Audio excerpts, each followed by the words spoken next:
Right ఇక BJP MP Laxman మాట్లాడుతున్నారు. ఇప్పుడు లైవ్ చూద్దాం.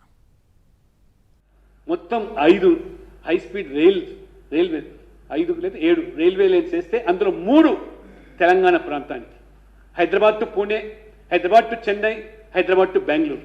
హైదరాబాద్ కేంద్రంగా 3 హై స్పీడ్ రైల్వే మనకిచ్చారంటే మీరు ఆలోచన చేయండి.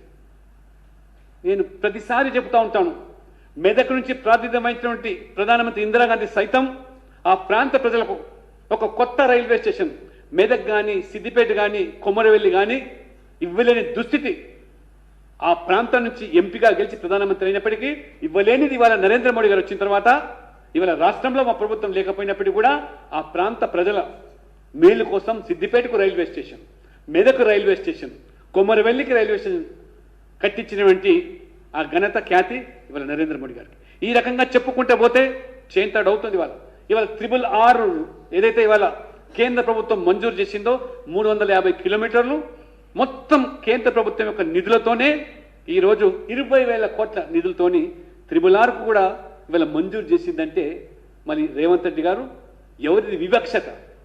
మీ హయాంలో ఏ రకంగా మెదక్ను విస్మరించారు?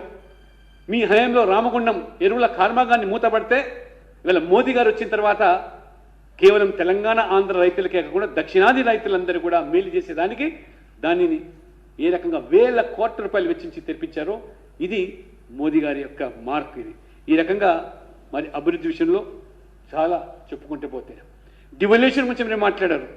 ఇవాళ ఈ డివల్యూషన్ అటువంటి ఆర్థిక వనరుల భాగస్వామ్యం, ఫిజికల్ డివల్యూషన్ వ్యవస్థలో ఆర్థిక పనితీరు వెనుకబాటుతనాన్ని దృష్టిలో పెట్టుకొని ఆ రోజు కాంగ్రెస్ కాలంలో తీసుకున్న నిర్ణయానికి అనుగుణంగానే ఈ యొక్క రాష్ట్రాలకు కేంద్ర తరఫు నుంచి నిధులు అటువంటిది 32% డివల్యూషన్ భాగంగా కేంద్రం యొక్క పన్నుల